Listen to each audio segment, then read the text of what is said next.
공짜 점심시간에 읽는 경제학. 데이비 스미스? 타임즈의 자매지이자 영국 최대 주간지 선데이 타임즈에서 경제부장으로 일하며 텔레비전 방송에도 정기적으로 출연하고 있다. 지금까지 유럽 경제와 유로의 전망에 대해 설명한 유럽은 잘 될 것인가? 전후 경제 정책을 분석한 통화주의의 발생과 몰락, 영국의 경제 정책 등 경제 관련서 다수를 출간했다. 첫 번째, 입맛 도둑이 에피타이저. 이 책은 경제학에 관한 책이다. 경제학이란 말을 하는 것만으로도 재미있는 것을 발견했다고 들떠있을 독자 가운데 절반을 잃을 수도 있다. 하지만 잠깐 조금 더 들어보라. 이 책은 흔치 않은 경제학 책이다. 이 책에는 머리에 쥐가 나게 하는 어지러운 도표도 없고 복잡한 방정식도 등장하지 않는다. 무엇이든 쉽게 이해되는 것만 이 책에 실었다. 이 책은 경제 지식이 아주 중요한 이 시기에 꼭 필요한 실용적인 책이다. 이 책이 당신을 백만장자로 만들어주지는 못한다. 하지만 우리가 어떻게 부를 쌓을 수 있는지는 알 수 있다. 그리고 분명 재미있다. 나는 만난 점심처럼 지적인 포만감을 주기 위해 이 책을 썼다. 여러 해 동안 나는 선데이 타임즈의 독자들로부터 쉽게 이해할 수 있는 경제학 책을 추천해달라는 부탁을 받았다. 그때마다 늘 쉽지 않다는 생각을 했다. 물론 일부 멋진 경제학 교과서가 있긴 하지만 대개 정식 교과 과정에 사용되는 것들이었다. 하지만 이 책은 그렇지 않다. 일반인들은 이 책으로 경제에 관한 지식을 얻고 학생들은 경제학 강의의 부교재로 사용할 수 있다. 최근에 경제 문제를 다루는 좋은 책들도 많이 나와 있지만 기초 지식이 없으면 쉽게 이해하기 어려운 경우가 많다. 예를 들어 미국 연방은행의 알렌 그린스펀이 무슨 일을 하는지 알려면 통화 정책과 중앙은행의 기능에 대한 사전 지식이 있어야 한다.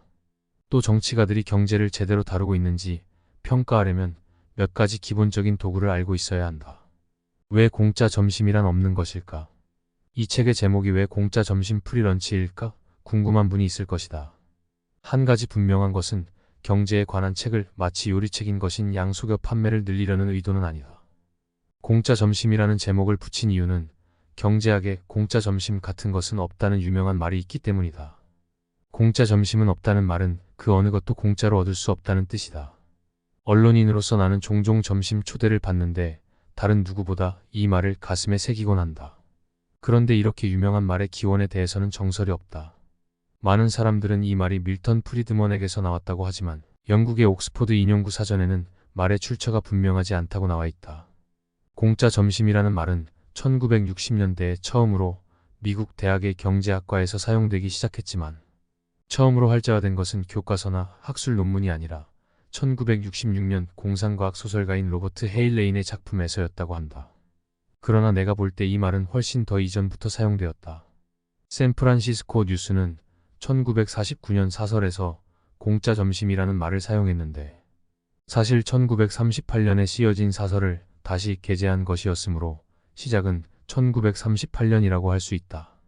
공짜 점심이라는 말의 기원은 미국 서부의 술집에서 술을 일정량 이상 사 마시는 단골 손님들에게 점심을 공짜로 대접하던 데서 왔다. 그러나 술을 마시더라도 취하지 않고 합리적 판단을 할 수 있는 사람들은 곧 자신이 내는 술값에 점심 비용이 포함되어 있음을 알게 되었다. 그런데 공짜 점심 같은 것은 없다는 말이 어떻게 경제학의 일부가 될 수 있을까? 우리는 대부분 무엇인가를 공짜로 받은 경험이 있다. 예를 들면 돈을 내지 않고 버스를 탄다든가 지나가다가 길거리에서 돈을 주었다면 바로 그것이 공짜이다. 하지만 곰곰 생각해보면 공짜 요금에는 나름의 비용이 있다. 돈을 내지 않고 버스에 탔다가 잘못하면 경찰에 붙잡힐 위험이 있고 무임승차를 감안해 요금을 올림으로써 무임승차한 당사자는 물론 다른 사람들에게까지 피해를 줄 수 있다. 현실에서 찾아볼 수 있는 공짜 점심의 예를 또 하나 소개하겠다. 당신이 이 책을 사준 것은 나에게 고마운 일이나 그것 자체가 바로 공짜 점심 같은 것은 없음을 분명하게 보여준다. 이 책을 친구한테서 빌렸다면 언젠가는 돌려주어야 하거나 아마도 그 대가로 무엇인가를 줘야 한다. 이 책을 도서관에서 빌려와 돌려주지 않는다면 그 비용은 당신이 내는 세금으로 충당될 것이다. 이 책을 훔쳤다면 부끄러운 일이지만 그래도 양심의 가책과 붙잡힐지도 모르는 위험을 대가로 지불한 것이다. 내가 당신과 맺는 계약은 당신이 이 책을 산 대신 다 읽은 후에는 경제학에 대해서 필요한 것 이상으로 그리고 다른 사람들보다 많은 지식을 얻게 된다는 것이다. 물론 어디까지나 모든 사람이 이 책을 사서 읽지 않는 경우에만 해당된다. 모든 사람이 이 책을 살 가능성은 매우 희박하지만 어쨌든 그렇게 되면 나는 독점적인 지위를 갖게 된다. 하지만 그런 지위는 그리 오래 가지 않는다. 경제학의 법칙에 따라 많은 사람들이 비슷한 상품을 갖고 시장에 진입하기 때문이다. 그러면 경제학 책도 요리책 시장처럼 아주 커질 것이다. 이 책은 먼저 신문, 특히 신문의 경제면을 읽는 데 도움을 준다. 그리고 정치인들이 경제에 대해 하는 주장과 그 주장의 타당성을 판단하는 데도 도움이 된다. 우리는 왜 인플레이션과 이자율, 경상수지와 정부 예산 같은 것에 관심을 갖는가? 그것들의 의미는 무엇인가? 이 책을 읽고 나면 신문의 경제면을 읽을 때 이런 말들을 그냥 지나치지 않게 된다. 그리고 정치인들이 경제나 예산에 관해 어떤 주장을 할 때 그 주장이 옳은지 아닌지 구분할 수 있게 된다. 그러나 이 책에는 그보다 많은 것이 있다. 나는 학교에서 학생들을 만날 때마다 경제학을 공부하라고 얘기하는데 그것은 현대의 삶에서 경제적인 지식이 필수 불가결하기 때문만은 아니다. 그것 말고도 경제학자들의 논리적인 사고방식과 문제를 분석하는 방식이 삶의 다른 분야에서도 유용하기 때문이다. 물론 경제학자들의 분석 방법이 늘 좋은 것은 아니다. 그들이 애매모호하다는 것을 보여주는 전설적인 농담도 있다. 해리 트루먼 대통령은 손 핸디 하나뿐인 경제학자를 갈망했다고 한다. 많은 경제학자들이 한편으로는 안더원 핸드 이러하고 다른 한편으로는 안더 어더 핸드 저러하고 하는 식으로 얘기를 했기 때문이다. 세상의 모든 경제학자를 한 곳에 모아놓고 토론을 해도 결론이 나지 않는다는 말도 있다. 그러나 이 말은 부당한 비판으로서 동전의 다른 면을 볼 수 있는 경제학자들의 소중한 능력을 쉽게 결론을 내리지 못하는 무능력과 혼동하는 것이다. 경제학자들의 사고방식은 문제에 논리적으로 접근하고 주장보다 분석을 중요하게 여기는 것이다. 이 책을 읽는다고 순식간에 경제학자가 되지는 않겠지만 적어도 사물을 다른 방식으로 보게 될 것임은 확실하다. 이 책 공짜 점심은 멋진 식당에서 선보이는 코스 요리처럼 몇 가지 코스로 구성되어 있다. 앉은 자리에서 모두 먹어치울 수도 있고 한 번에 하나의 코스만 먹을 수도 있으며 시시때때로 간식처럼 조금씩 먹을 수도 있다. 그럼 내가 차린 이 점심을 맛있게 먹기 바란다. 지금까지 첫 번째 입맛 도둑이 에피타이저이었습니다. 다음은 가벼운 요리 스타터즈입니다.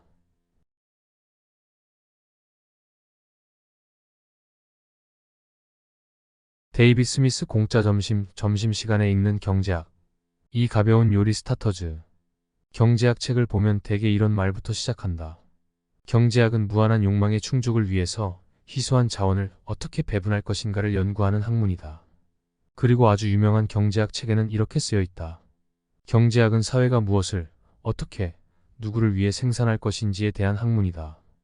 둘 다 멋진 정의이고 그 자체로서 분명히 옳지만 두 가지 중요한 결함이 있다. 첫째, 이 말을 이해하려면 경제학을 상당히 공부한 후여야 한다. 둘째, 개념 정의가 상당히 제한적이다. 경제학은 우리가 모르는 중에도 우리의 일상적인 삶을 지배하고 규정한다. 경제학은 거의 모든 생활에 관련되어 있다. 그렇다고 우리가 경제적인 인간으로만 존재한다거나 돈에 매여 산다는 뜻은 아니다. 내 말은 우리가 경제학에서 벗어날 수 없다는 뜻이다. 영국의 위대한 경제학자 알프레드 마샬은 경제학이 일상적인 삶 속의 인간을 다루는 학문이라고 했는데 나도 이 정의가 가장 알맞은 것 같다. 이 책에는 음식에 대한 얘기가 많이 나오므로 제목 또한 그렇게 지었다. 이제 본격적으로 음식과 관련된 이야기로 경제학을 시작해보자. 런던 버크베크 대학의 경제학 교수 앤 시버트는 식당 이야기를 이용해 주식시장에서 투기적인 열풍과 거품이 생기는 과정을 설명했다. 시내에 식당이 두 군데 있다. 하나는 리치이고 또 하나는 사보이이다. 이제 A부터 G까지의 이름을 가진 사람들이 식당에 간다. 알버트는 어느 곳에 가든 별로 개의치 않지만 어쩌다가 리치를 선택한다.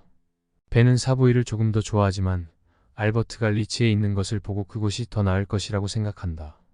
캐더린도 알버트와 벤의 선택을 보고 리치로 가야 한다고 생각하며 데이빗도 마찬가지다. 그렇게 해서 알파벳의 중간쯤 되는 메리엠까지 오면 모두 리치만 선택하고 사보이는 가지 않는다. 하지만 그 다음 사람인 네빌은 사보이를 선택한다. 리치는 너무 붐비기 때문이다. 올리비아이는 네빌의 선택을 보고 그의 뒤를 따르며 피터를 비롯해 자크까지 모두 사보이에 간다. 그러자 무엇인가 이상한 일이 일어난다. 식사를 반쯤 마쳤을 때 리치를 선택했던 사람들은 다른 사람들이 모두 사보이로 간다는 얘기를 듣는다. 그들은 서둘러 자리에서 일어나 사보이로 간다. 리치의 주인은 실망한다. 처음에 리츠를 선택했던 사람들이 바로 몇 년 전 닷컴 주식에 투자했다가 엉뚱한 곳에 투자했음을 깨닫고 떼지어 닷컴 주식을 팔던 사람들이다. 이 식당 이야기는 거품이 어떻게 만들어져 터지는지 보여주는 아주 좋은 비유다. 그러고 보니 웨이더가 식사 준비를 하고 있다. 이제 무슨 얘기를 할까? 언론계의 전설에 따르면 중산층이 식사를 하며 하는 얘기는 집값뿐이라고 한다. 사실이든 아니든 먼저 집값 얘기부터 해보자. 주택시장과 감자시장이 다른 점.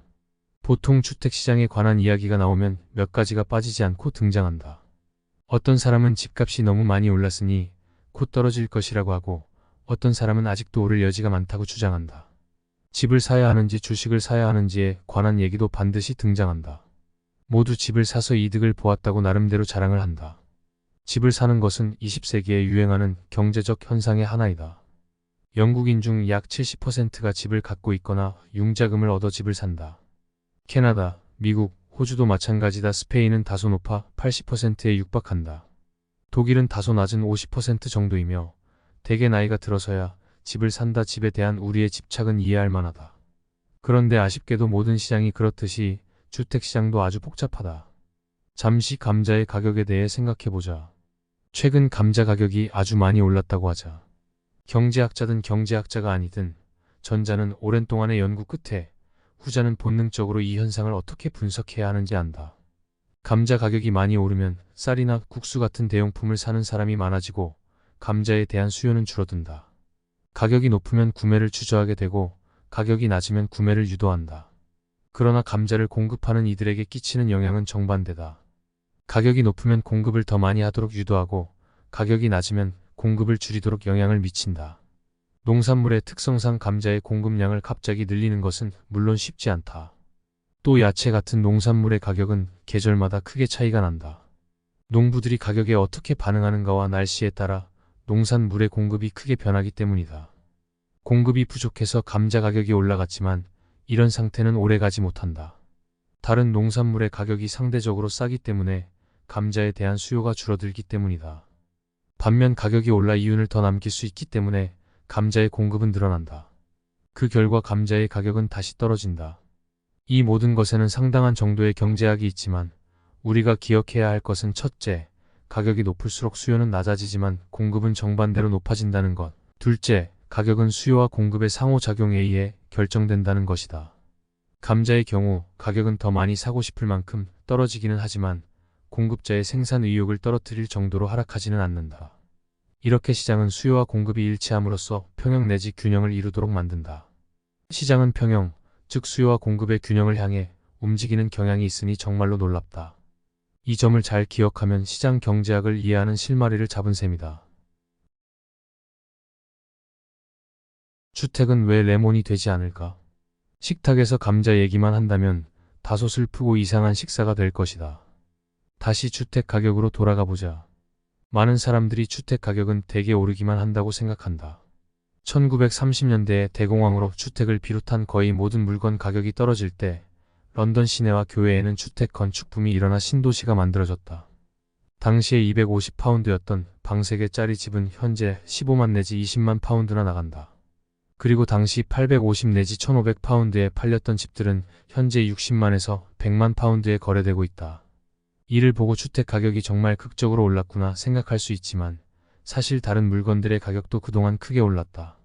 어렸을 때 처음 마신 맥주는 1리터에 10펜스밖에 하지 않았다 하지만 지금은 20배 이상 올랐다.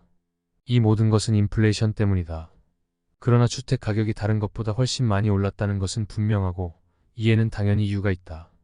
주택의 한 가지 이상한 특징은 주택을 가지고 있는 것만으로도 가격이 오른다는 점이다. 골동품, 미술품, 오래된 포도주 등도 마찬가지다. 주택은 그냥 소비하는 물건이 아니다.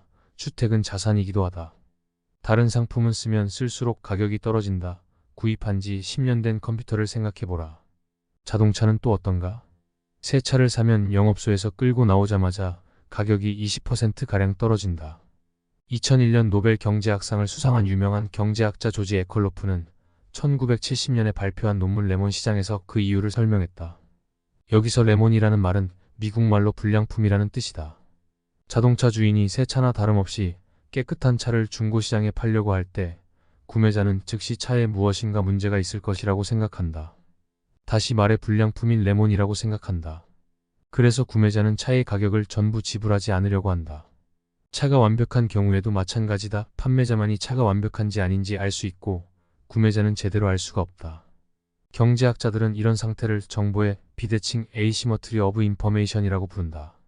어쨌든 에컬로프는 그 결과 전체 시장에서 가격이 떨어지게 된다고 설명한다. 구매자는 모든 중고차가 불량품, 즉 레몬이라고 생각하는 경향이 있다. 그런 생각이 부당한 경우도 많다. 이런 상황에서는 판매자가 좋은 중고차를 팔려는 동기가 줄어든다. 재미있는 것은 대규모 자동차 회사들은 이런 레몬 효과를 없애기 위해 새 차의 보증기간을 연장하고 자사 대리점이 파는 중고차에 특별한 보증을 해준다. 주택시장이라고 하면 중고시장을 말하는 경우가 대부분이다.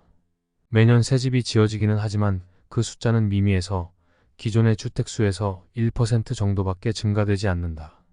그것도 철거나 사무용으로 개조되어 시장에서 사라지는 주택을 감안하면 한층 더 작아진다. 그런데 대부분의 주택이 중고라면 왜 주택은 레몬 효과로 고생하지 않을까? 물론 일부는 레몬 효과의 적용을 받는다. 2000년 겨울에 영국은 수십 년 만에 맞은 최악의 홍수로 고생했다. 그 결과 홍수에 취약한 지역의 집을 팔기에 어려워졌고 그래서 가격을 아주 내려야만 팔렸다. 홍수의 위험을 기꺼이 안는 대신 그 대가를 요구했기 때문이다. 그러나 일반적인 중고주택은 그런 고생을 하지 않는다. 중고주택을 사면 보통 추가로 돈이 들어가는 경우가 대부분이지만 그래도 구매자들은 두 가지 이유에서 크게 상관하지 않는다. 첫째, 수리비와 유지비는 전체 집값에서 극히 일부만을 차지한다. 둘째, 수리비와 유지비가 자산 가치를 높일 것이라고 보기 때문에 기꺼이 돈을 지출한다.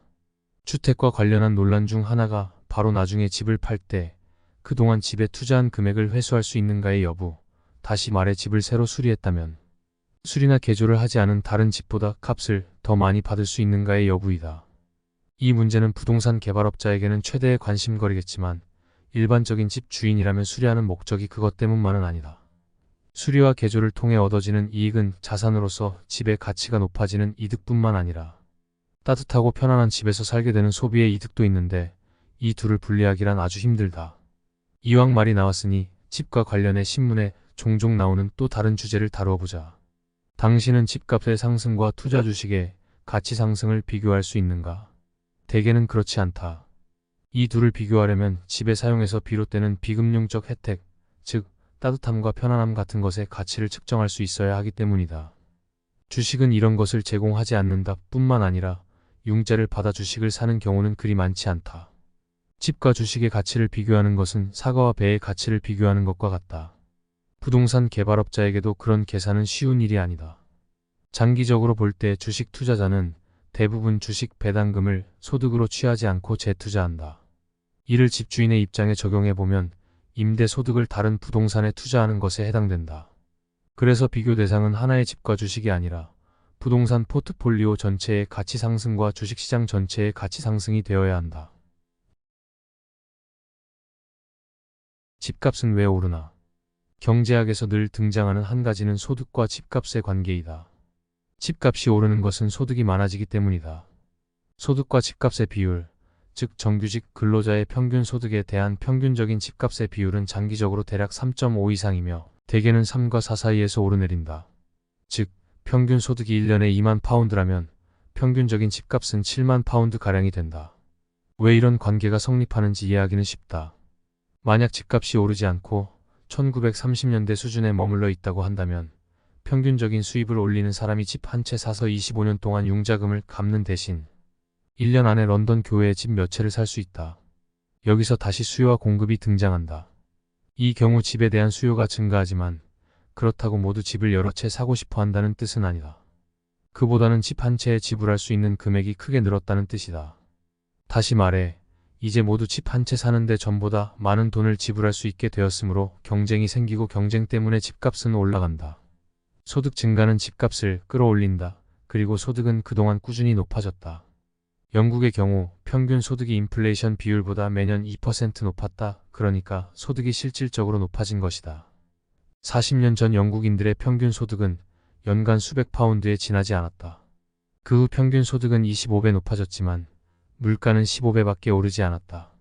왜 수입이 물가보다 빨리 증가하는지 이해하는 재미있는 방법은 평균적인 근로자가 특정 제품을 사기 위해 일해야 하는 시간을 계산해 보는 것이다. 빵을 예로 들어보면 1900년에는 평균적인 근로자가 빵 한 덩어리를 사기 위해 2시간 동안 힘들게 일해야 했다. 그런데 오늘날은 5분 정도만 일하면 빵을 살 수 있다. 평균적인 집값의 관계에는 제도적인 요인도 있다. 은행과 건축업자들은 돈을 빌리는 사람의 소득, 즉 지불 능력을 기초로 융자금 규모를 결정한다. 연봉의 5배 혹은 6배가 될 수도 있지만 대개는 연봉의 2배 정도 금액을 대출해준다. 소득의 증가에 더해 이를 바탕으로 한 융자금 크기도 커져서 주택시장으로의 진입이 쉬워지고 주택에 대한 수요를 증가시킨다. 낮은 금리 수준을 감안한다면 더욱 그렇다. 주택시장이 다른 시장과 많이 다르다는 점은 이미 언급했다. 감자 시장은 가격이 올라가면 감자 공급량이 늘어나는데 주택시장은 왜 주택 가격이 올라가는데도 주택 건축업자들이 새 집을 내놓지 않을까? 새 제품이 나오면 보통 기존 제품의 가격이 떨어지는데 왜 주택시장은 새 집이 나와도 기존 주택의 가격이 내려가지 않을까? 그 이유는 매년 나오는 새 집이 기존의 주택수에서 아주 작은 부분만 차지하기 때문이다. 토지는 희소 자원이다. 게다가 정부는 주택 건설과 관련해 토지가 계속 희소 자원으로 남아있도록 여러 가지 조치를 취한다. 정부의 규제가 전혀 없어서 어떤 농부라도 밭을 택지로 팔 수 있다면 공급이 크게 늘어서 가격이 크게 떨어지는 현상이 나타날 것이다. 그러면 주택시장도 감자시장과 비슷해진다. 정부는 그런 일이 일어나지 않도록 규제해서 집값이 오르는 데 일조한다. 영국의 2000년은 주택시장이 화랑을 맞아 집값이 오르고 융자금 수요가 높아진 해였다. 그러나 주택 건축업자들은 오히려 불황에 빠져들었고 1924년 이후 최악의 실적을 기록했다. 주택 건축업계는 당국이 그린벨트의 개발을 금지해서 그렇게 되었다고 비난했다. 2001년이 되자 공급 상황은 한층 더 나빠졌다. 기존의 주거 공간을 약간 넓히거나 단독주택을 연립주택으로 개조하거나 사무실이나 공장을 멋진 주택으로 개조하는 것은 가능하지만 새로운 공급이 시장의 크기에 비해 아주 작다는 상황은 여전했다. 주택의 공급은 비탄력적 이널레스틱이다. 다시 말해 주택은 가격 상승에 아주 느리게 반응한다. 만약 가격 상승에 자극을 받아 주택 건축업자들이 시장에 새 집을 많이 내놓을 수 있게 되면 그때는 주택 공급이 탄력적 일레스틱이라고 말할 수 있을 것이다. 집값은 두 가지가 있다. 여기까지 오면서 주택과 관련해 중요한 문제 한 가지를 다루지 않았다. 바로 지금 그 얘기를 해야 할 때다. 사람들은 대개 자기 집을 얼마에 샀는지 안다. 즉 대개 자기 집의 값어치가 얼마인지 대략적으로, 때로는 아주 정확하게 안다. 그러나 집의 가격 못지않게 중요한 것이 매달 할부로 갚아나가는 융자금이다. 융자금 할부금은 이자율에 따라 달라진다. 예를 들어보자. 어떤 사람이 융자금만으로 10만 파운드의 주택을 사고 25년 동안 평균 10%의 이자로 갚아 나간다면 25년에 걸쳐 매달 갚아나가는 할부금 합계는 모두 27만 5,418파운드가 된다. 또 평균 이자율이 5%라면 25년 동안 갚는 융자금 합계는 17만 7,381파운드가 된다. 이자율이 10%였을 때의 금액과 5%였을 때의 금액의 차액 9만 8,037파운드가 집 한 채의 값 10만 파운드만큼이나 된다. 현재의 10만 파운드는 분명 25년에 걸친 10만 파운드보다 값어치가 있다. 경품을 주면서 상금을 한꺼번에 큰 금액으로 받을 것인지 아니면 평생에 걸쳐 적은 금액으로 나누어 받을 것인지 선택하라는 방송 프로그램이 있다. 대부분은 전자를 택한다. 여기에 숨은 경제학은 손안에 한 마리 새가 숲속에 두 마리 새보다 낫다는 속담과 같다. 그런데 지금 10만 파운드를 받을지 25년에 걸쳐 20만 파운드를 받을지 선택해야 한다면 당신은 어느 쪽을 택할 것인가? 이 책을 읽기 전에는 본능적으로 더 큰 금액을 택했을지 모른다. 그러나 약간의 경제학 지식이 있다면 그 기간에 10만 파운드의 돈으로 받을 수 있는 이자를 계산해 봐야 한다. 이자율이 상당히 낮은 4%라고 해도 지금의 10만 파운드는 15년 후면 20만 파운드가 된다. 이자율이 2%밖에 안 된다고 해도 25년 후에는 20만 파운드가 된다. 즉 25년 동안 20만 파운드를 나누어 받는다면 지금 그 돈의 가치는 상당히 작다. 많아도 4만 파운드나 6만 파운드 정도밖에 안 된다. 이를 경제학에서는 미래에 받는 금액의 현재 가치 프레전트 밸류라고 한다. 그리고 이 금액을 계산하는 데 사용하는 숫자를 가리켜 할인율 디스카운트 레이트이라고 한다. 이는 주로 투자에 관한 결정을 내릴 때 사용된다. 이 경우 지금 받는 10만 파운드가 25년 동안 20만 파운드를 나누어 받는 것보다 더 많다는 것을 알 수 있다. 여기서 말하려는 핵심은 융자금의 총 비용은 이자율 수준에 따라 달라진다는 것이다. 바로 이 부분에서 주택시장의 분석이 아주 재미있어진다. 많은 사람들이 이 점에서 맹점을 갖고 있다. 2002년에 주택시장 붐이 일어나자 1990년대 초처럼 갑자기 붐이 끝날 것인지를 두고 치열한 논쟁이 벌어졌다. 1990년 초에는 집값이 1989년에 정점을 이룬 후 4년 동안 20%에서 30%가량 떨어졌다. 일부 지역에서는 이보다 더 많이 떨어졌다. 그 결과 집값이 상투에 있을 때 집을 산 사람은 상당한 손실을 봐야 했다. 영국에서 이런 식의 집값 하락은 1930년대의 전반적인 디플레이션 시기 이후 일어난 적이 없던 것이었다. 그래서 2002년에도 같은 식으로 집값 하락이 나타날 것이라고 말하는 이들이 있었다. 하지만 실제로는 그렇게 되지 않았다. 왜 그랬을까? 그것은 너무나도 중요한 이자율 때문이었다. 1989년의 이자율은 15%로 치솟았다. 그런데 2001년에는 4%대로 떨어졌다. 그래서 집을 산 사람이 부담해야 하는 융자금 비용이 아주 낮아졌다. 사실 현재 주택시장에서 일어나고 있는 일은 1970년대와 1980년대의 고금리에서 1993년 이후에 저금리로 바뀌는 상황에 적응하는 과정이라고 볼 수 있다. 현명한 관찰. 부동산에 대해 너무 자세하게 얘기한 것 같다. 부동산에 대해 한번 얘기를 시작하면 이렇게 쉽게 멈춰지지 않는다. 이제 약간의 경제 지식만 있어도 상당히 많은 것을 알 수 있다는 점도 알았을 것이다. 함께 술을 마시는 친구가 앞으로 30년 동안 집값이 떨어질 것이라고 얘기해도 그 말이 옳은지 아닌지 불안하게 생각할 필요 없다. 그 친구에게 같은 기간에 소득도 떨어질 것인지, 그렇다면 왜 그런지 물어보면 된다. 또 누군가가 이자율 수준에 상관없이 집값이 너무 높다고 하는 얘기를 들을 때 그런가 보다 하고 마음을 접을 필요도 없다. 이제는 당신이 더 잘 안다. 신문에서 집과 주식 가운데 어느 쪽이 더 좋은 투자인지 묻는 기사를 볼 때 우월한 미소를 지으면서 신문을 그냥 넘길 수 있다. 경제학은 바로 그런 것이며 단순한 주장 대신에 정확한 근거를 제시한다. 그리고 나중에 보게 되듯이 경제학은 아주 많은 일상의 삶 속에 적용될 수 있다. 이자율과 소득은 주택시장에 정말 중요한 요소다.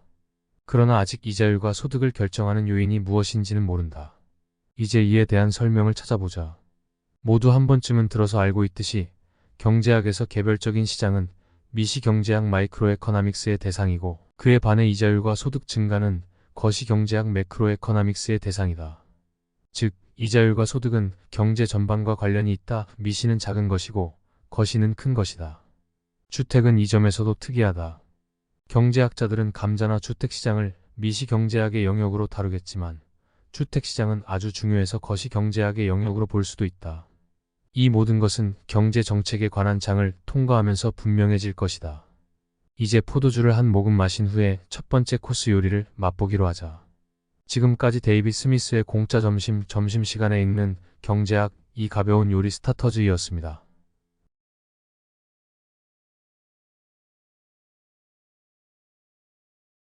8. 공짜 점심시간에 읽는 경제학 데이빗 스미스. 3. 첫 번째 코스 요리. 먼저 첫 번째 코스 요리를 함께 먹을 두 사람을 소개하겠다. 바로 합리남과 합리녀다. 이들은 경제적인 남자와 경제적인 여자이다. 이들이 하는 것은 모두 어느 정도 예측이 가능하다. 경제학은 전 세계 금융시장에서 흘러다니는 수십억 달러의 돈에 관한 것, 혹은 재무장관이 공공지출이나 세금을 높이는 것에 관한 학문이라고 생각하기 쉽다. 그러나 경제학의 중심은 인간의 행위다. 먼저 경제적인 남자와 경제적인 여자의 행위를 살펴보고 그로부터 전체 경제가 어떻게 돌아가는지에 대한 그림으로 나아가자. 차근차근 위로 올라갈 것이니 겁먹을 필요 없다.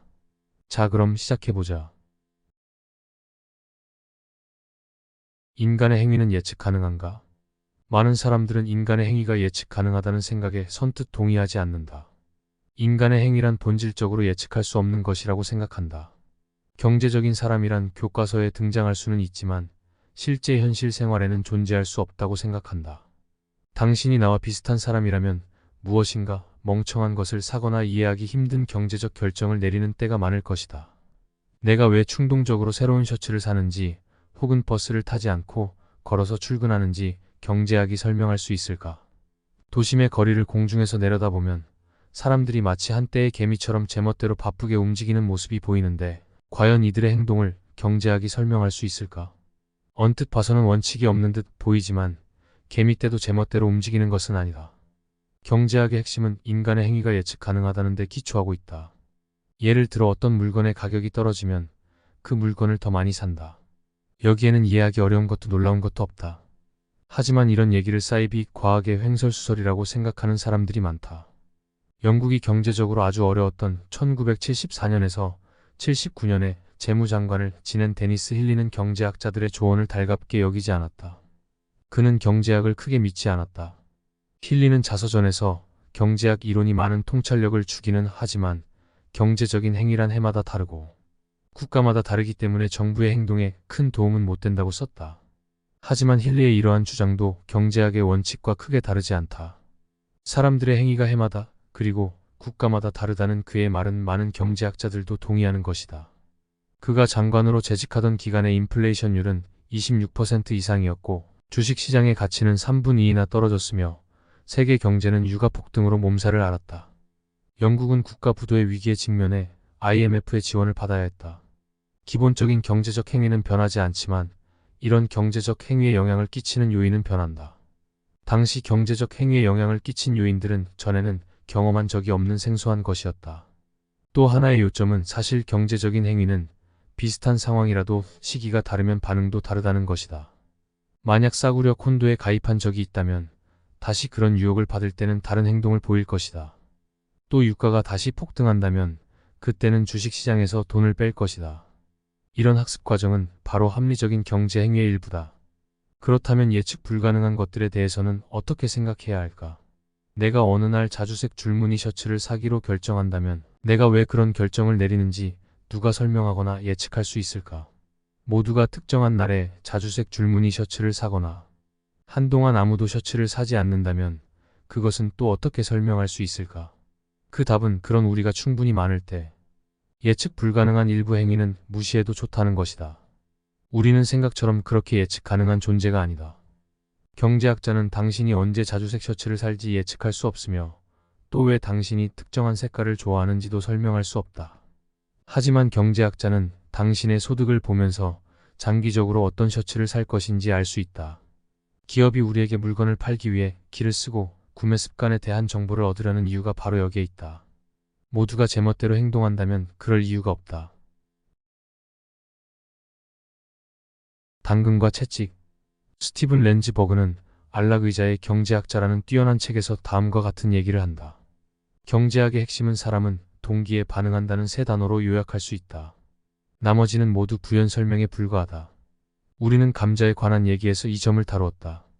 감자값이 떨어지면 더 많이 사고 감자값이 올라가면 적게 산다. 조금 어렵게 설명해보자면 동기 인센티브는 당근, 비동기 디신센티브는 채찍이라고 할 수 있다. 왜 우리는 일보다 훨씬 즐거운 것이 많음에도 불구하고 일을 할까? 그것은 소득이 높아지리라는 당근의 효과와 일하지 않으면 곤궁하게 살 수밖에 없다는 채찍의 효과 때문이다. 가장 분명한 동기의 예는 이미 소개했듯이 가격이 떨어지는 것이다. 가격이 떨어지면 그것을 많이 사는 것이 보통이다. 예외는 있지만 많지는 않다. 몇 년 전 영국 신문사들이 가격을 낮추는 전쟁을 벌일 때 많은 경제학자들은 신문사가 돈을 창문 너머로 내던지고 있다고 입을 모았다. 사람들이 신문을 사는 이유는 가격 때문이 아니라고 보았기 때문이다. 경제학자들은 신문을 사는데 드는 비용이 소득에서 아주 낮은 비중을 차지하기 때문에 수요는 가격 변화에 상관없을 것이라고, 다시 말해 비탄력적일 것이라고 생각했다. 하지만 그들의 가정과는 달리 실제로는 상당히 탄력적이었고 가격 인하에 따라 타임즈를 비롯한 몇몇 신문의 판매 부수는 늘어났다. 이렇게 신문까지도 가격이 떨어지면 많이 산다는 법칙을 벗어나지 못한다. 그런데 경제학자들은 늘 법칙의 예외를 찾는다. 그 성과로 19세기에 로버트 키페는 빵이나 감자 같은 일부 기본적인 품목에서 가격이 오를 때 오히려 수요가 높아지는 현상을 발견했다. 이는 아주 특이한 상황에서 일어난 일이었다. 소득이 아주 낮은 어떤 가족이 감자와 고기를 먹고 산다고 해보자. 감자의 가격이 높아지면, 하지만 아직도 고기의 가격보다 상당히 낮은 상황이라면 이들의 반응은 고기 소비를 줄이고 대신에 감자를 더 많이 소비한다. 즉 상대적으로 가격이 높은 고기 구입을 줄이고 가격이 오르긴 했지만 아직도 상대적으로 가격이 낮은 감자의 소비를 늘리는 것이다. 이렇게 해서 감자 가격이 오르는데 수요가 줄어드는 것이 아니라 높아지는 상황이 발생한다. 아일랜드의 감자 흉년 기간에 실제로 그런 일이 일어났을지 모른다. 이 발견으로 키펜은 유명한 사람이 되었고 일부 재화는 그의 이름을 따서 키펜제로 알려지게 되었다. 그러나 이런 재화는 많지 않다. 소위 말하는 열등제 인피리어 구주도 일반적인 규칙의 예외다. 소의 위장인 막창은 소득이 높지 않은 사람이 애용하던 식품이었다. 그런데 소득이 높아지고 살림 형편이 더 나아지면서 막창보다 더 좋은 고기를 소비할 수 있게 되었다. 이에 따라 막창에 대한 수요는 감소하고 그 결과 가격은 떨어졌다. 그러나 가격은 떨어졌지만 막창에 대한 수요는 다시 늘어나지는 않았다. 물론 어느 날 정육점이 막창 가격을 왕창 더 내린다는 광고문을 붙여 일시적으로 막창이 잘 팔리거나 프랑스 고급 요리가 대대적으로 보급되면서 막창이 고급 식당의 별식으로 수요가 높아지는 경우가 있을 수 있다. 그러나 이런 것은 단기적인 영향에 지나지 않는다. 가격이 떨어지면 물건을 많이 사는 이유. 이제 우리는 왜 어떤 물건의 가격이 떨어지면 그 물건을 더 많이 살까? 라는 중심 주제를 다루어 보자. 빌 게이츠처럼 엄청나게 부자인 사람을 빼고는 대부분 버는 돈으로 지출하는 데는 한계가 있다. 다시 말해 예산 제약이 있다. 우리는 이런 제한 속에서 필요와 욕망에 따라 음식, 음료, 여행, 도서, 레저 등등에 나누어서 돈을 지출한다. 나는 매년 CD를 몇 장 산다. 덜 먹겠다고 작정하면 CD를 더 많이 살 수도 있지만 현재의 상태에 만족한다. 나는 그런 선택을 했다. CD를 얼마나 사고 음식을 얼마나 먹을 것인가에는 다양한 조합이 있을 수 있고 나는 이런 다양한 조합 중 어느 것을 선택해도 무방하다고 생각하지만 어쨌든 어느 하나의 조합을 선택한다. 이때 어느 것을 선택해도 무방하다는 것을 경제학적 용어로 무차별적 인디프런트이라고 한다. 그런데 CD의 가격이 절반으로 떨어졌다면 어떻게 될까? 최소한 CD를 2배 살 것이라고 생각할지 모른다. 그렇게 해도 소득에서 차지하는 비중은 전과 같기 때문이다. 그러나 전과 같은 수만 사고 남는 돈으로 더 좋은 음식을 먹거나 여행을 더 많이 하거나 극장에 더 자주 갈 수도 있다. 저축을 더 많이 할 수도 있다. 만약 그렇게 한다면 CD의 가격 하락은 행동 변화에 아무런 영향도 못 끼치는 것이 되고 우리의 수요 공급의 규칙은 깨지고 만다. 그러면 실제로 우리는 어떻게 할까? CD 가격이 갑자기 다른 상품에 비해 싸게 되었다. 또 CD 가격이 떨어진다는 것은 다른 것의 가격이 CD에 비해 상대적으로 더 비싸진다는 뜻이다. 그래서 이에 고무받아 다른 상품에 비해 CD를 더 많이 사는 쪽으로 지출 패턴이 바뀌게 된다. 경제학에서는 이를 대체효과 서브스티투션 이펙트라고 부른다. 가격이 떨어진 것을 더 많이 사거나 가격이 오른 것을 적게 사는 방향으로 지출 패턴이 바뀌는 것을 말한다. 백화점에 가서 세일 중인 상품을 많이 살 때 바로 이런 대체 효과를 실행하고 있는 것이다. 하지만 또 다른 효과도 있다. CD 가격의 하락은 나를 전보다 부자로 만들어준다. 왜 그럴까? 가격이 내리기 전에는 음식, 주택, 의복, 여행 등등에 돈을 지출하고 1년에 20개가량의 CD를 살 수 있었다. 그런데 이제 같은 소득으로 그 모든 것을 다 하고도 40개의 CD를 살 수 있다. 그러므로 한 상품의 가격 하락은 일반적인 소득 증가와 같은 의미가 있다. 이에 따라 해당 상품에 대한 수요가 증가한다. 경제학자들은 이를 소득효과 인컴 이펙트라고 부른다. 물론 소득이 높아졌을 경우 증가된 소득분 전부를 CD 사는데 바치지 않는 것처럼 CD 가격이 하락한 경우도 마찬가지다. 반대로 소득은 같은데 CD 가격이 오를 때는 모든 것이 정반대로 된다. 실제 생활에서 이런 예는 앞장에서 소개한 주택 가격에서 극명하게 드러난다. 이자율이 낮아지면 융자금 상환 비용을 감안할 때 주택 한 채를 구입하는데 필요한 비용이 다른 상품을 구입하되 드는 비용보다 상대적으로 줄어든다. 여기서 더 많은 집 혹은 더 큰 집을 사려고 하는 대체 효과가 나타난다. 또 이것의 소득 효과는 이자율의 하락으로 돈을 빌리는 사람의 소득이 증가한 것과 같아져 더 많은 집 또는 더 큰 집을 사든지 주택이 아닌 다른 것에 더 많이 지출하게 되는 것이다. 만족한다는 것. 잠시 까다로운 문제를 다루어 보자. 우리가 어떤 것에 돈을 쓰도록 결정하는 것은 무엇일까? 우리는 왜 다른 것이 아닌 하필 이것에 돈을 쓸까? 아마도 욕구 즉 니즈 때문이라는 대답이 많을 것이다. 1990년대 말 영국 통계청은 사람들이 처음으로 음식보다 여가에 돈을 더 많이 지출한다는 점을 알아냈다. 1999년과 2000년 평균적인 영국 가구는 일주일에 360파운드를 지출했다. 그 중에서 62파운드는 여가, 60파운드는 음식과 무알콜 음료에 지출했고 57파운드는 융자금 상환이나 임대료 등으로 주택 비용으로 나갔다. 그 다음 자동차, 가정용품, 의복, 가정용 서비스, 술, 개인적인 상품과 머리 다듬기 같은 서비스, 연료와 동력, 담배 순으로 돈을 지출했다. 이전 세대들은 당연히 소득의 대부분을 음식과 주택에 지출했으며 일주일 지출의 6분의 1 이상을 여가에 사용하는 사치를 누리지 못했다. 경제적인 번영이 다양한 선택을 가능하게 한 것이다. 이제는 공연을 보러 가거나 TV에서 스포츠 경기를 구경하는 것이 일상에 속한다. 경제적 번영 외에 우리의 개인적 취향이 또 다른 요인으로서 우리의 씀씀이를 결정한다. 그래도 질문은 여전히 남는다. 우리는 왜 그런 식으로 돈을 쓸까? 이것은 사소한 질문 같지만 사실 수많은 경제학자들이 골머리를 싸맨 질문이다. 특히 19세기와 20세기 초의 경제학자들은 무엇인가를 소비함으로써 얻는 만족, 즉 효용 유틸러티에 관심이 깊었다. 어떤 이들은 효용을 정확하게 측정할 수 있다고 믿기도 했다. 우리가 그런 것까지 생각할 필요는 없지만 그래도 효용은 여전히 유용한 개념이다. 보통 무엇인가를 소비하면 할수록 다음 단계에서 얻는 만족 내지 효용은 적어진다. 하루에 초콜릿 하나는 좋지만 둘일 때는 망설여진다. 셋이면 속이 느글거릴 것이며 넷이면 병이 날 수도 있다. 이렇게 단계가 올라갈 때 얻는 효용의 양, 다시 말해 각각의 한계 효용 마저널 유틸러티는 떨어진다. 이는 한계 효용 체감의 법칙로 of diminishing marginal utility로 알려져 있다. 이 말의 뜻은 무엇인가를 가지면 가질수록 그 다음 같은 것은 덜 원하게 된다는 것이다. 심지어 마이너스로 떨어질 수도 있다. 아침에 커피 6잔을 마시고 나면 7번째 잔은 돈을 주고 마셔달라고 해도 마시고 싶지 않은 것처럼 말이다. 한계 효용 체감의 법칙은 모든 사물에 적용되지는 않는다. 수집가의 경우 콜렉션을 완성시켜주는 마지막 수집품을 손에 넣을 때 첫 번째 수집품보다 더 큰 효용을 맛본다. 그런 규칙의 예외를 찾아보는 것도 재미있는 경제 탐험이 될 수 있다. 예를 들어 마약 중독자에게도 한계 효용 체감의 법칙은 적용되지 않을 것 같다. 효용은 우리 시대의 일부 불가사의한 의문의 답을 제시한다.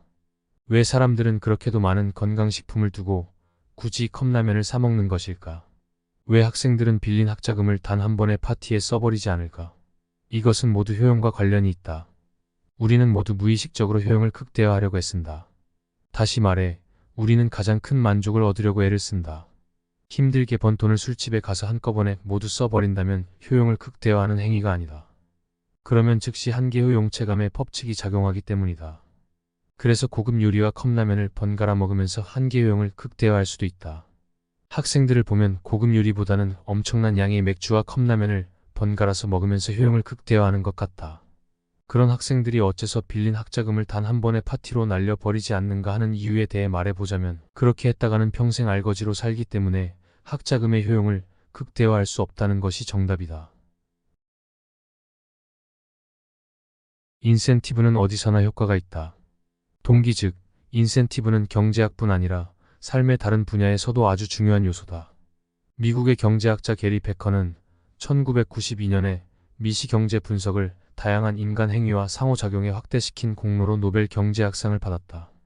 인센티브가 작용하는 방식은 꽤 분명하지만 논란의 여지가 있는 것도 많다.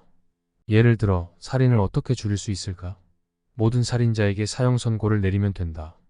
범죄와 형벌은 인센티브 모델이 폭넓게 사용되는 분야이다.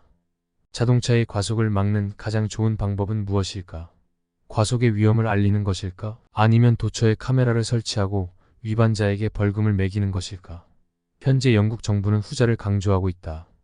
전자의 방법은 별 효과가 없음을 알았기 때문이다. 도로 안전은 인센티브가 보다 넓게 사용될 수 있는 분야이다. 안전하게 운전하는 사람들은 그렇지 않은 사람들보다 보험료가 낮아지는 혜택을 누리고 있다. 이런 인센티브 원칙을 확대하여 운전자의 안전 기록에 따라 도로 요금을 다르게 매기는 방법도 생각해 볼 수 있다. 그러나 도로 안전은 인센티브가 역효과를 낼 수 있는 분야이기도 하다. 안전벨트를 매었다는 사실을 믿고 사고가 나도 충격이 덜하다고 생각하기 때문에 위험하게 운전할 수도 있기 때문이다. 그럼 누군가 말했듯이 안전운전을 유도하는 가장 좋은 방법은 자동차 운전대에 대못을 박는 것이 아닐까. 더 흥미로운 인센티브의 예를 보자.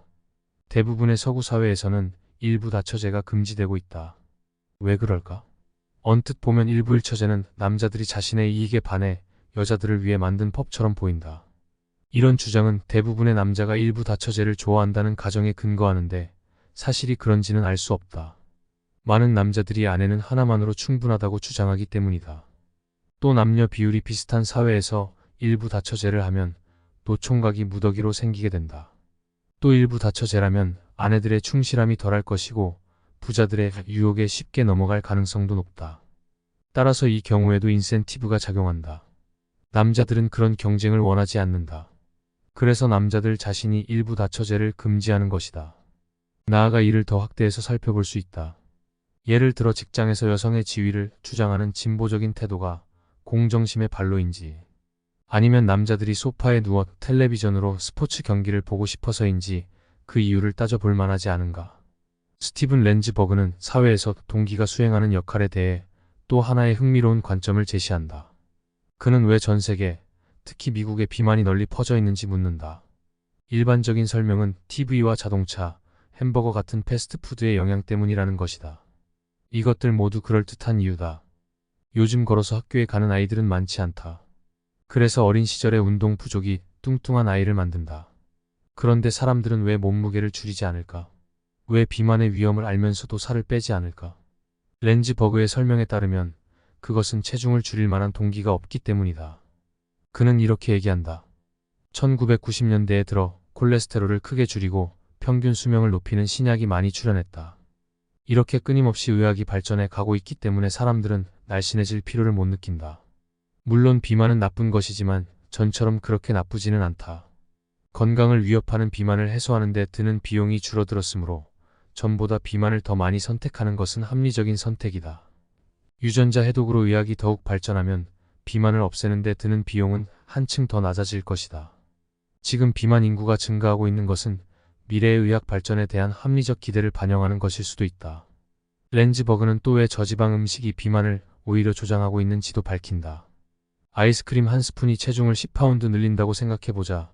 당신은 그런 위험을 안고 싶지 않기 때문에 아이스크림을 먹지 않는다. 그런데 갑자기 저지방 아이스크림이 나타나 2스푼을 먹어야 10파운드가 늘어난다. 이제 전보다 유리한 거래가 되었으니 저지방 아이스크림을 먹기로 하는 것은 아주 합리적인 선택이다.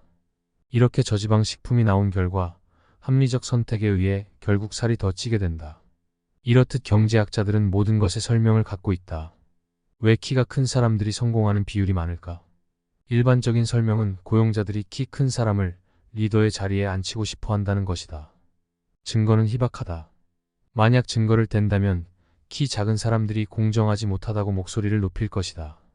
펜실베니아 주립대학교의 연구에 따르면 중요한 것은 성인의 신장이 아니라 사춘기의 신장이라고 한다. 키가 큰 청소년은 학교의 스포츠 선수로 선발되는 경우가 많고 남자인 경우에는 데이트에서도 유리하다. 그래서 사춘기에 키가 큰 사람들은 자신감과 리더십을 갖게 된다. 성공하는 키 작은 사람들도 대개는 사춘기에 컸다가 더 이상 자라지 않은 사람들이다. 이것이 일반적인 원칙이 될 수 있을지는 모른다. 주위에 물어보라. 일을 할 것인가? 놀 것인가? 마지막으로 많은 논란을 야기시키는 또 다른 동기의 문제를 다루어 보자. 어떤 사람이 복권으로 큰 돈을 벌면 사람들은 당신 이제 일을 하지 않을 건가? 라고 묻는다. 혹은 당신 이제 행복하겠네 하고 말한다. 어떤 이들은 그렇다고 내 인생이 바뀌지는 않는다고 감동적이지만 비현실적인 대답을 하고 어떤 이들은 당연히 일을 그만둔다고 대답한다. 복권으로 큰 돈을 버는 사람은 극히 적지만 그럼에도 불구하고 우리는 계속해서 복권을 산다. 복권보다 규모는 작아도 예상하지 않은 공돈이 들어오는 경우가 가끔 있다. 인플레이션이 거의 없는 상황에서 갑자기 봉급이 25% 인상된다고 해보자. 그러면 돈을 더 많이 쓰며 잘 살 것인가? 아니면 일주일 근무 시간을 5일이 아니라 4일로 줄이고 전과 같은 수준의 삶을 즐길 것인가? 두 가지 중 한 가지를 선택하게 된다. 이것이 바로 일과 여가가 상쇄 트레이드 오프 된다는 아주 흥미롭고 중요한 주제이다. 여기에서 말하는 여가는 극장에 가거나 수영장에서 노는 것뿐만 아니라 자고 설거지하고 집안 청소하는 시간, 다시 말해 일하지 않는 모든 시간을 포함한다. 하루 종일 일만 한다면 피곤할 뿐 아니라 번 돈을 쓸 시간도 없게 된다. 여가와 관련해 이것이 한쪽 극단이다. 즉 여가가 거의 없는 경우다. 한편 일은 전혀 하지 않고 매일 해변에서 뒹굴며 시간을 보낸다면 먹고 살 돈도 벌지 못한다. 이것이 다른 한쪽 극단이다. 대부분은 중간 어딘가에서 일과 여가의 균형을 잡으며 살아간다. 사람들이 자기 나름의 방식으로 돈을 쓰는 것은 그 지출의 조합에 무차별적이기 때문이라는 앞의 예와 같이 여기서도 사람들은 지금 하고 있는 식의 일과 여가에 대해 무차별적이다. 그런데 임금이 오르면 분명히 더 잘 살게 되며 전보다 적은 시간 일해도 된다. 한편 여가 비용은 높아지게 된다. 쉬는 동안에는 돈을 벌 수 없기 때문이다. 그래서 다음은 일을 더 해야 할 동기가 발생한다. 이와 같은 두 가지 효과, 소득이 높아져 여가가 늘어나는 소득 효과와 여가에 지불하는 비용, 즉 여가의 상대적 가격이 높아져 여가 대신 일을 선택하게 되는 대체 효과 간의 균형이 근무 시간의 길이를 결정한다. 장기적으로는 보면 임금이 높을수록 근무 시간은 줄어든다고 볼 수 있다. 앞장에서 어떻게 소득이 실질적으로 높아지며 인플레이션을 앞지르는지 설명했다. 그 과정에서 근무 시간은 줄어들었다. 지난 50년 동안 평균적인 육체 노동자의 주당 노동시간은 48시간에서 40시간 이하로 떨어졌다.